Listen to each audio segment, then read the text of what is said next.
जय Hind. Last class में हम लोग पौधों के पीड़क प्रतिरोधी बनाने के तरीका सीखे थे कि किस प्रकार से पौधों को पीड़क प्रतिरोधी बनाया जाता है। और वहाँ पर हम लोग देखे थे कि वैज्ञानिकों ने कौन कौन से पौधों को पीड़क प्रतिरोधी और कौन कौन से पीड़कों के प्रति क्या किया है, प्रतिरोधी बनाया है। आज हम लोग को जो पढ़ना है वो पढ़ना है कि जनरली क्या होता है कि जो फसल है वो किसी विशेष प्रकार के पोषक तत्व ही उनके अंदर क्या होते हैं, मौजूद होते हैं। जैसे अगर हम लोग बात करें तो ज़्यादातर जो चावल गेहूँ होता है उनमें कार्बोहाइड्रेट होता है, जो दलहन वाले फसल होते हैं उनमें प्रोटीन होता है, और जो कुछ और बात करें तो तेलहन वाले फसल में क्या होता है, तेल होता है, वसा होता है। तो वैज्ञानिक जो थे उससे उन्होंने सोचा कि अगर ऐसा किया जाए कि कुछ ऐसे फसलों को विकसित किया जाए जिनमें कुछ अलग अलग प्रकार के पोषक तत्व क्या हो, मौजूद हो। ठीक है, अगर हम लोग बात करें जैसे कि अगर कोई व्यक्ति चावल ले रहा है तो उसको कार्बोहाइड्रेट के साथ साथ प्रोटीन या किसी भी अलग प्रकार के विटामिन या कोई खनिज उनको क्या हो, उसके साथ साथ प्राप्त हो। या गेहूं खा रहा है या कोई और फसल से उत्पन्न होने वाले अनाज खा रहा है तो उसमें अधिक से अधिक जो पोषक तत्व हैं उनको क्या हो, प्राप्त हो। तो ऐसे ये कब होगा, जब एक ही प्रकार के फसल में कुछ खास प्रकार के फसल में क्या करेंगे हम लोग, अलग अलग प्रकार के पोषक तत्वों वाला युक्त जो है, जो जीन है वो स्थानांतरित करेंगे और वो पौधा जो है वो उन तत्वों का क्या करेगा, निर्माण करेगा।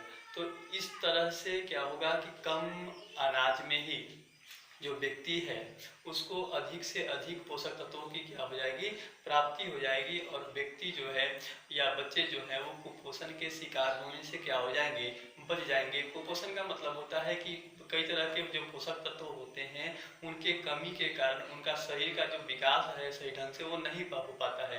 लेकिन अगर हम लोग खनिज युक्त, विटामिन युक्त फसल जब तैयार करने लगेंगे, ऐसे फसल जिनमें पर्याप्त मात्रा में कार्बोहाइड्रेट, फैट्स और प्रोटीन मौजूद हैं, और ऐसे फसलों से उत्पन्न अनाज अगर सभी लोग ग्रहण करेंगे तो उनमें पोषक तत्वों की कमी नहीं होगी और वे क्या रहेंगे, उनका जो स्वास्थ्य रहेगा वो अच्छा रहेगा।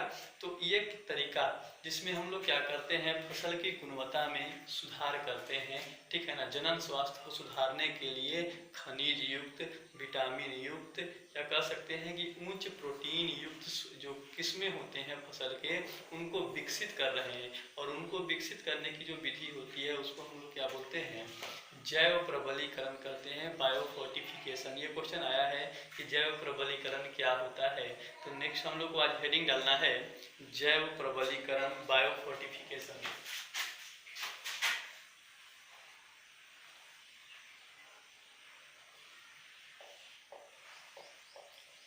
जैव प्रबलीकरण ये क्या हो जाएगा, जनन स्वास्थ्य को सुधारने के लिए विटामिन युक्त, कोमा खनिज युक्त, कोमा उच्च प्रोटीन युक्त,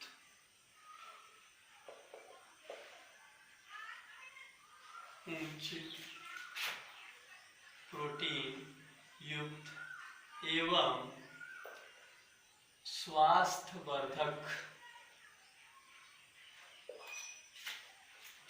पौधों को विकसित करने की विधि जैव प्रबलीकरण,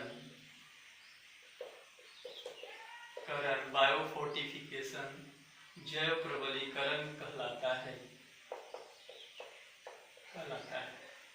तो हम लोग क्या करते हैं कि जनन स्वास्थ्य का मतलब होता है लोगों का स्वास्थ्य, जीवों का स्वास्थ्य, जन स्वास्थ्य। ठीक है, और उसको सही करने के लिए स्वास्थ्य में परिवर्तन कब होता है, जब वो किसी प्रकार की बीमारी से संक्रमित हो जाता है और शरीर में किसी प्रकार के तत्व की क्या हो जाती है, कमी हो जाती है। और अधिकांशतः जो भारत के लोग, जो गरीब परिवार के लोग होते हैं, उनको अच्छे अच्छे जो पोषक तत्वों से युक्त भोजन है वो नहीं मिल पाता है।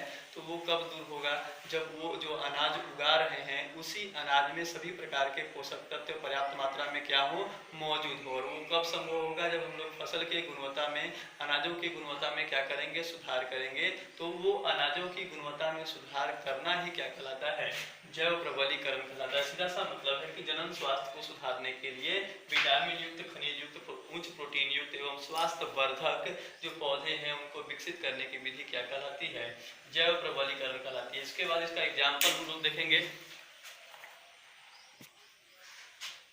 तो जैव प्रबलीकरण का जो कुछ फसल जिनके तैयार किया गया है उसका एग्जाम्पल देखिए।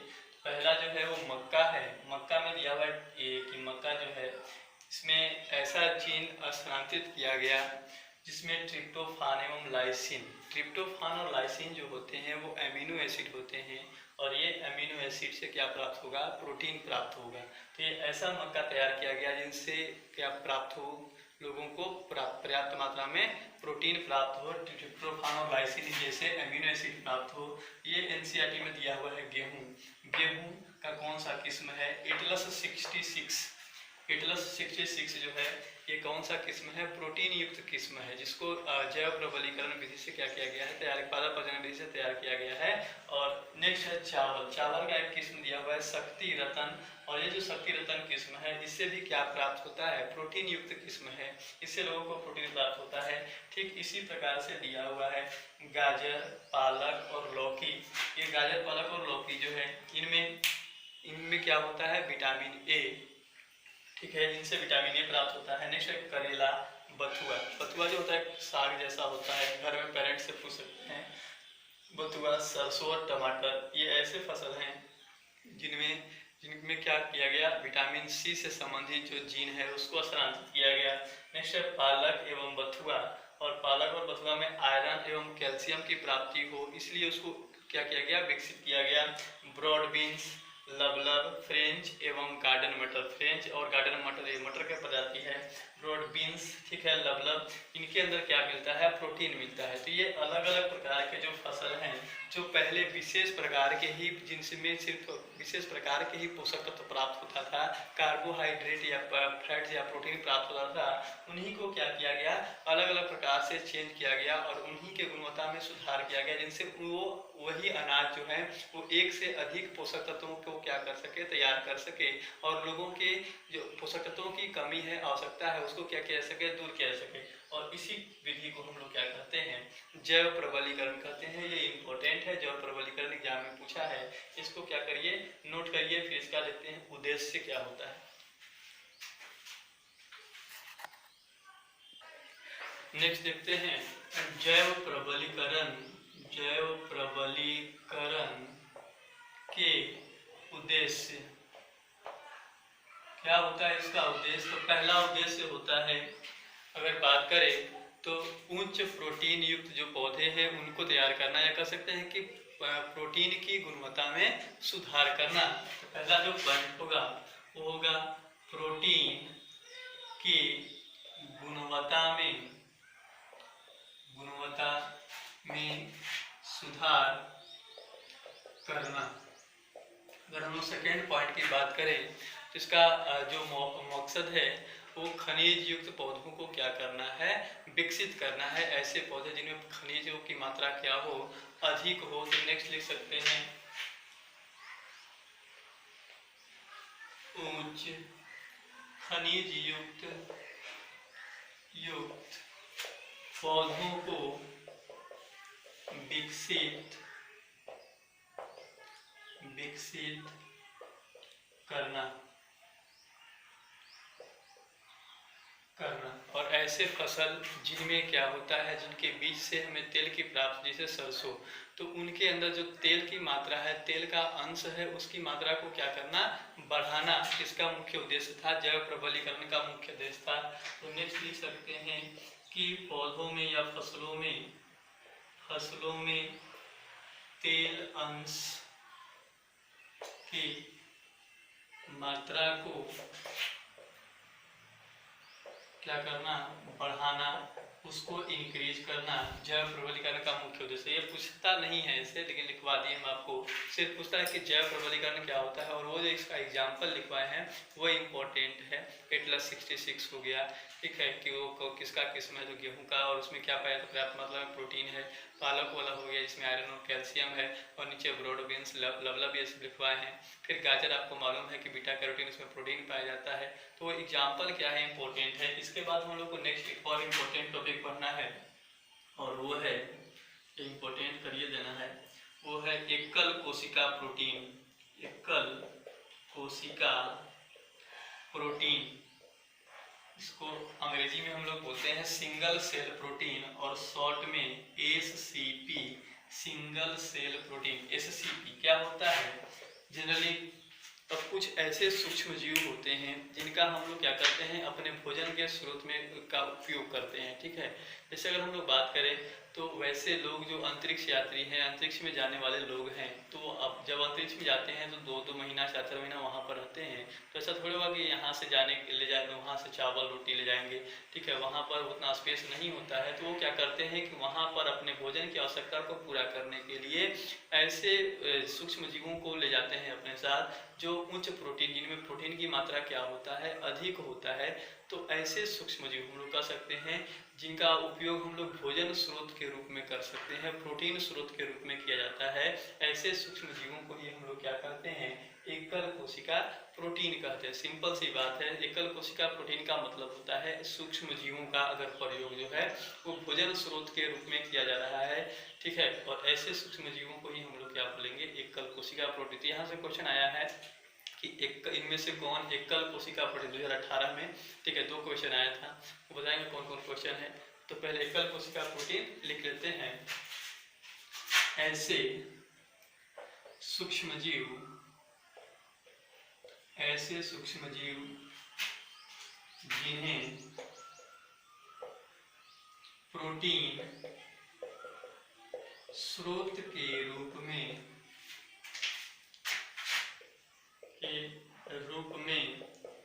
प्रयोग किया जाता है, प्रोटीन स्रोत के रूप में प्रयोग किया जाता है, उसे एकल कोशिका प्रोटीन कहते हैं। कोशिका प्रोटीन कहते हैं, एकल कोशिका प्रोटीन कहते हैं। अगर एग्जाम्पल देखें तो वो कौन कौन से जीव हैं, तो जैसे में अगर हम लोग लिख सकते हैं तो पहला आता है क्लोरेला, क्लोरेला आता है। नेक्स्ट है स्पाइरुलिना, स्पाइरुलिना। और एक और होता है सिनेडेस्मस, सिनेडेस्मस। ये 3 सूक्ष्म जीव हैं। अब इसमें ये तीनों के तीनों जो हैं वो एकल कोशिका प्रोटीन के उदाहरण है। और प्रजाति अगर बात करें तो ये तीनों के तीनों जो हैं वो कौन से प्रजाति के हैं, शैवाल। तो पहला क्वेश्चन क्या आया था कि निम्नलिखित में ये जो क्लोरेला है वो क्या होता है। तो क्लोरेला जो क्या होता है उसमें ऑप्शन एकल कोशिका प्रोटीन भी दिया हुआ था और शैवाल भी दिया हुआ था। लेकिन अगर हम लोग बात करें तो क्लोरेला पहले क्या है, शैवाल है, और बाद में वो क्या है, एकल कोशिका प्रोटीन है। तो ऐसे क्वेश्चन अगर पूछे क्लोरेला क्या है और उसमें शैवाल ऑप्शन रहेगा तो पहले से क्या लगाएंगे, शैवाल ऑप्शन आंसर लगाएंगे। फिर दूसरा क्वेश्चन इसी से पूछा था कि इनमें से कौन एकल कोशिका प्रोटीन है। और इस तरह से जब अगर क्वेश्चन आया कि इनमें से कौन एकल कोशिका प्रोटीन है तो ऑप्शन में फिर क्या लगाना था, क्लोरेला लगाना था। तो क्वेश्चन आया था, पहला क्वेश्चन था कि क्लोरेला क्या है, तो क्लोरेला क्या होता है, शैवाल होता है। और दूसरा क्वेश्चन इसी से आया था कि इनमें से कौन एकल कोशिका प्रोटीन है, तो कौन था, क्लोरेला था, उसमें से चूज करना था। तो ये है क्लोरेला, स्पाइरुलिना और सिनेडेस्मस। इसी प्रकार से एनसीईआरटी में दिया हुआ है कि मिथिलोफाइलस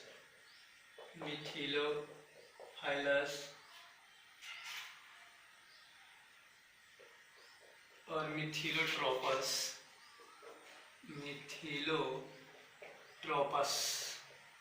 ये ऐसे सूक्ष्म जीव हैं जो एक दिन में लगभग 25 टन तक क्या कर सकते हैं, प्रोटीन को उत्पन्न कर सकते हैं। ठीक है ना। एक दिन में कितना प्रोटीन को उत्पन्न कर सकते हैं? लगभग 25 टन प्रोटीन को। यदि ये काफ़ी तीव्र गति से वृद्धि करते हैं मिथेलोफाइलस और मिथेलोट्रोपा जैसे सूक्ष्मजीव, और इनका उत्पादन क्षमता काफ़ी अधिक होता है। ये लगभग एक दिन में कितना 25 टन तक प्रोटीन को क्या कर सकते हैं? उत्पन्न कर सकते हैं। लेकिन ये इम्पोर्टेंट कौन है? तो क्लोरेला और स्पाइरुलिना इम्पोर्टेंट है, ध्यान रखना। इसको आप क्या करिए? नोट करिए। इसके बाद नेक्स्ट टॉपिक देखते हैं।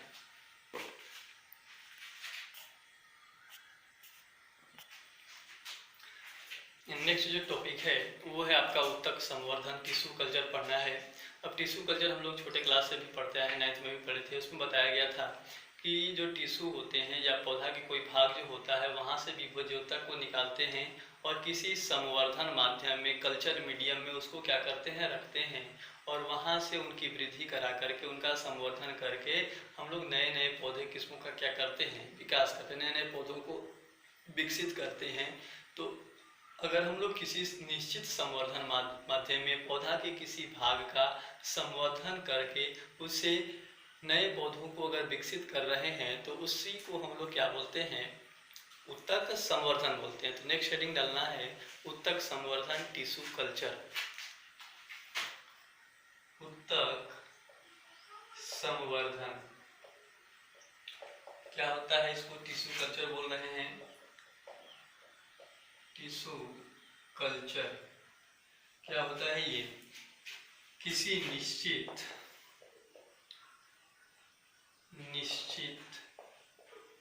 संवर्धन माध्यम, संवर्धन माध्यम का मतलब द्रव प्रकार का, द्रव का कई प्रकार के पोषक तत्वों का मिश्रण होता है, एक द्रव होता है, उसी को कल्चर मीडियम या संवर्धन माध्यम कहते हैं।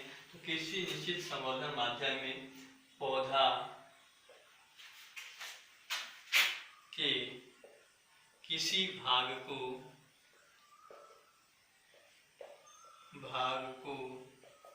रखकर उसके संवर्धन द्वारा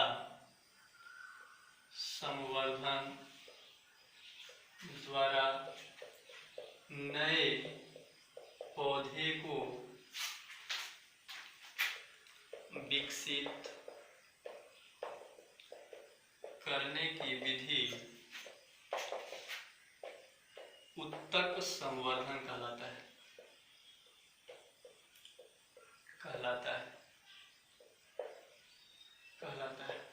अब देखिए, अगर सीधा सा इसको समझना है तो यहाँ पर एक प्लांट है, पहले से मान लेते हैं ये पहले से कोई प्लांट है। अब हमको क्या करना है कि इसी प्लांट का एक नया प्रजाति तैयार करना है। इसी प्लांट का सबसे पहले हम लोग क्या करेंगे? एक कंटेनर लेते हैं और इस कंटेनर में एक संवर्धन माध्यम लेते हैं। संवर्धन माध्यम में कई प्रकार के घोल होता है, कई प्रकार के पदार्थों का मिश्रण होता है। उसमें शर्करा होता है, ठीक है, कार्बनिक एवं अकार्बनिक पदार्थ होते हैं, अकार्बनिक पदार्थ होते हैं, और कुछ होता है ऑक्सीजन हार्मोन होता है, ऑक्सीजन। और आप लोग 10th में पढ़े थे, 11th में नहीं पढ़ाया गया है, लेकिन 10th में पढ़े थे। ऑक्सीजन हो गया, साइटोकाइनिन हो गया, ये सब पादप हार्मोन होते हैं, काइनिन। तो इन सभी हार्मोन और पदार्थों को मिलाकर के एक सॉल्यूशन तैयार किया जाता है, घोल तैयार किया जाता है, और उस घोल को ही हम लोग क्या बोलते हैं? संवर्धन माध्यम कहते हैं, ठीक।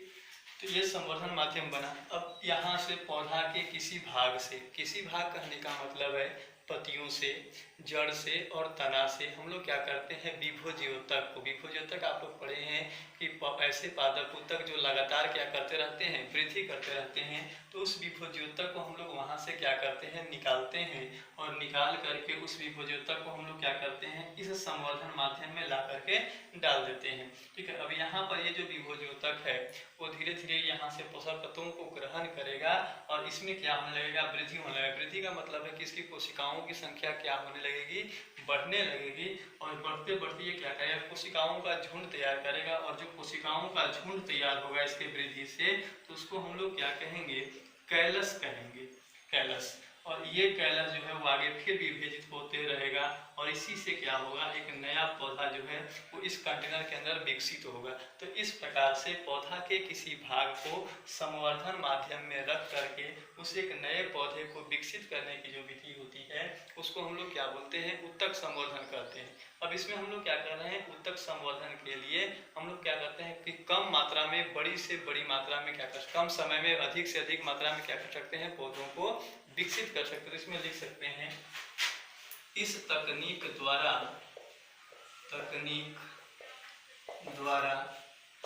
कम समय में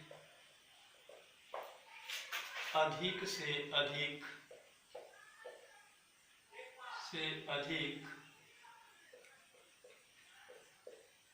पौधों को विकसित किया जा सकता है, विकसित किया जा सकता है। अब इसका तकनीक पढ़ना है, इसको बनाना नहीं था। तकनीक देखिए, तो हेडिंग डालेंगे यहाँ पर, उत्तक संवर्धन तकनीक, उत्तक संवर्धन तकनीक। उत्तक तकनीक का मतलब क्या होता है कि उत्तक संवर्धन कैसे किया जाता है, उसको हम लोग कैसे करते हैं। तो सबसे पहले हमको पौधा का उस भाग का चयन करना होगा जो रोग मुक्त हो, ठीक है, और जिनको हम लोग क्या कर सके, आसानी से वृद्धि कर सके, ठीक है। तो अभी बताया कि हम लोग पौधा का कौन सा भाग लेते हैं, जड़ या तना जो होता है या पत्तियां जो होता है, किसी भाग का हम लोग चयन कर सकते हैं, ठीक है। लेकिन विशेष करके जो रूट और शूट टिप होता है, जो ऊपरी भाग होता है, वहाँ पर के जो विभोज्योतक होते हैं उनका हम लोग क्या करते हैं, प्रयोग करते हैं। और पौधा का उस जिस भाग का प्रयोग उत्तक संवर्धन के लिए किया जाता है उस भाग को हम लोग क्या कहते हैं, कर्तोतक कहते हैं। तो नेक्स्ट हेडिंग हम लोग डालेंगे कर्तोतक कहेंगे।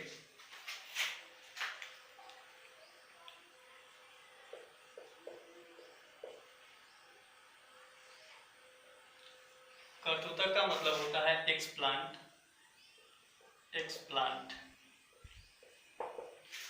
लिख सकते हैं, पौधा का वह भाग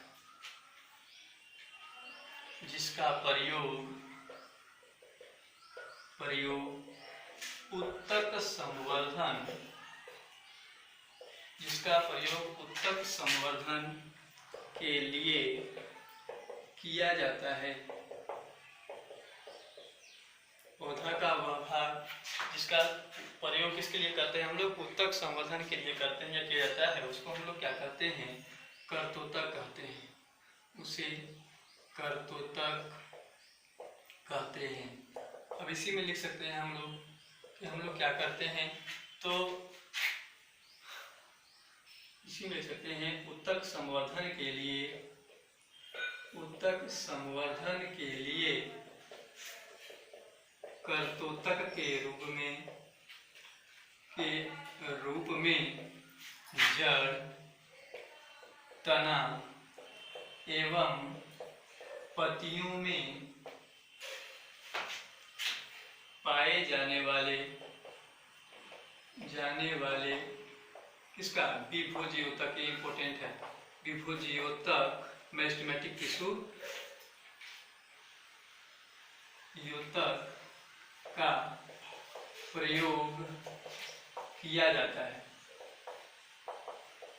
विभोज्योतक का प्रयोग किया जाता है। इंपॉर्टेंट है, विभोज्योतक आएगा कि उत्तक संवर्धन के लिए कौन से उत्तक का प्रयोग किया जाता है, तो विभोज्योतक का। इसका प्रयोग क्यों करते हैं, क्योंकि विभोज्योतक की कोशिकाएं लगातार क्या होते रहती हैं, विभाजित होती रहती हैं। या दूसरा इंपॉर्टेंट, ये क्वेश्चन पूछे जाए ना, लेकिन ये जरूर पूछ सकता है कि रोग मुक्त पौधा तैयार करने के लिए हम लोग पौधा के किस भाग का चयन करते हैं। तो रोग मुक्त पौधा तैयार करने के लिए हम लोग किस भाग का प्रयोग करते हैं, विभोज्योतक का ही प्रयोग करते हैं।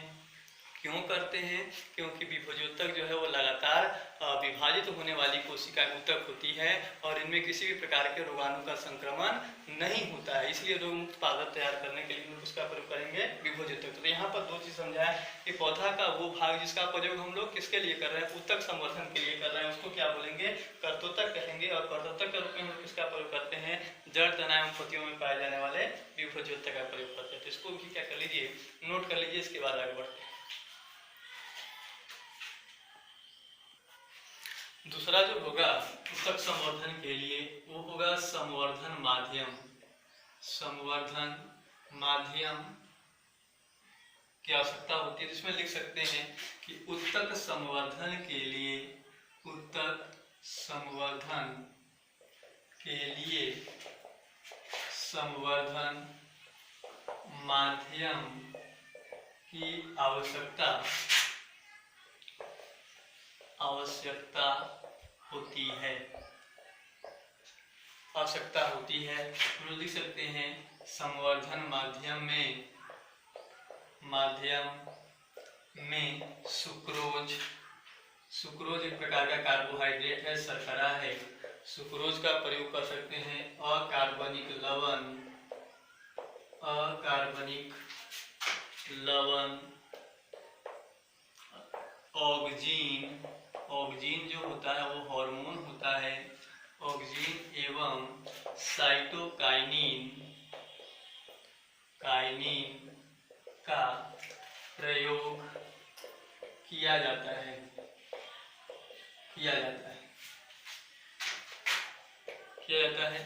तो इसको हम लोग क्या बोलेंगे, संवर्धन माध्यम बोलेंगे। अब दो चीज आपके पास आ गया, एक तो हो गया संवर्धन माध्यम, ठीक, ये संवर्धन माध्यम सुक्रोज, अकार्बनिक लवण, और कर सकते हैं ऑक्सीजन और साइटोकाइनिन का क्या है, मिश्रण है। इसमें कर्तोतक, कर्तोतक हम बोले कि जड़, तना और पत्तियां, कोई भी किसी भी भाग से आप क्या कर सकते हैं, ऊतक ले सकते हैं। उस ऊतक को हम लोग इसके अंदर क्या किए, डाल दिए। अब ये ऊतक जो ये है संवर्धन माध्यम, कल्चर मीडियम, और ये है यहाँ पर क्या, टिश्यू। कौन सा टिश्यू है, विभोज्योतक है, चाहे वो जड़ का हो सकता है, तना का हो सकता है, पत्तियों का हो सकता है, इसको डाल दी इसमें। अब ये जो ऊतक है ये क्या करेगा, यहाँ से पोषक तत्वों को ग्रहण करेगा और विभाजित होगा। अभी जब विभाजित होना शुरू होता है तो चारों ओर से नए नए कोशिका बनेंगे, और कोशिका बनेंगे तो यहाँ पर क्या होगा, कोशिकाओं का एक झुंड तैयार होगा, और ये जो कोशिकाओं का झुंड बन रहा है इसको हम लोग क्या बोलते हैं, कैलस कहते हैं। तो नेक्स्ट हेडिंग जो आएगा वो क्या आएगा, कैलस आएगा, लिख सकते हैं कैलस।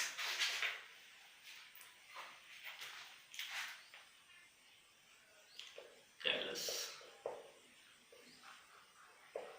ठीक है, लिख सकते हैं। संवर्धन माध्यम में, संवर्धन माध्यम में कर्तोतक कोशिकाएं,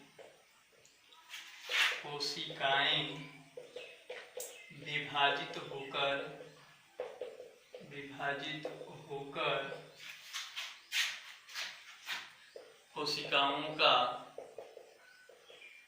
कोशिकाओं का एक झुंड तैयार करती हैं, जिसे कैलस कहा जाता है, कैलस कहा जाता है। यहाँ से एक चीज और देखने को मिल रहा है कि हम लोग क्या कर रहे हैं कि पौधा के किसी भाग से, पौधा का कोई भी भाग जो है उससे हम लोग नए पौधा को विकसित कर पा रहे हैं, उससे विकसित हो जा रहा है नया पौधा। तो ये पौधा के एक विशेष गुण है कि पौधा के आप किसी भाग से पूर्ण पौधा को क्या कर सकते हैं, विकसित कर सकते हैं। और इससे ये जो लाइन बोले हम कि पौधा के किसी भाग से एक पूर्ण पौधा को विकसित किया जा सकता है, इससे संबंधित क्वेश्चन आपको क्वेश्चन बैंक में मिलेगा, ठीक है ना। तो ये क्या होता है, ये कौन सा गुण होता है, इस गुण को हम लोग बोलते हैं टोटीपोटेंसी कहते हैं। नेक्स्ट हेडिंग आएगा क्या, टोटीपोटेंसी।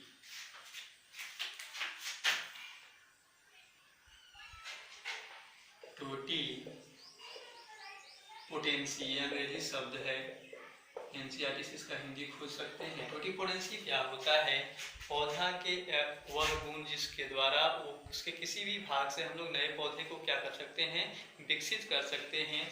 लिख सकते हैं पौधा के किसी भाग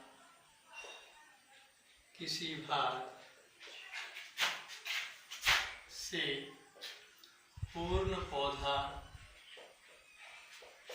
को विकसित किया जा सकता है,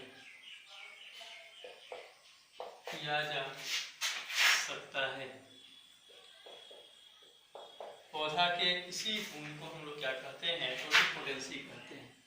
क्या सकता है, पौधा के किसी गुण को मल्टीपोटेंसी कहा जाता है।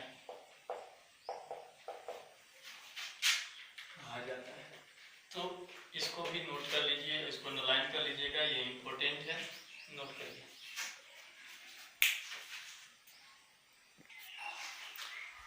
तो अभी तक हम लोग उत्तक संवर्धन पढ़ रहे थे, इसमें और चीजें हैं, ठीक है। उत्तक समर्थन में आगे हम लोग को पढ़ना है, सूक्ष्म प्रजनन पढ़ना है, सोमाक्लोन पढ़ना है, और एक और नया टॉपिक पढ़ना है सोमैटिक हाइब्रिडाइजेशन, कायिक संकरण, और उसके बाद ये जो चैप्टर है वो आपका क्या हो जाएगा, समाप्त हो जाएगा। तो उन सभी चीज़ों के बारे में हम लोग क्या करेंगे, अगले क्लास में पढ़ेंगे। लेकिन आज के लिए इतना ही, धन्यवाद।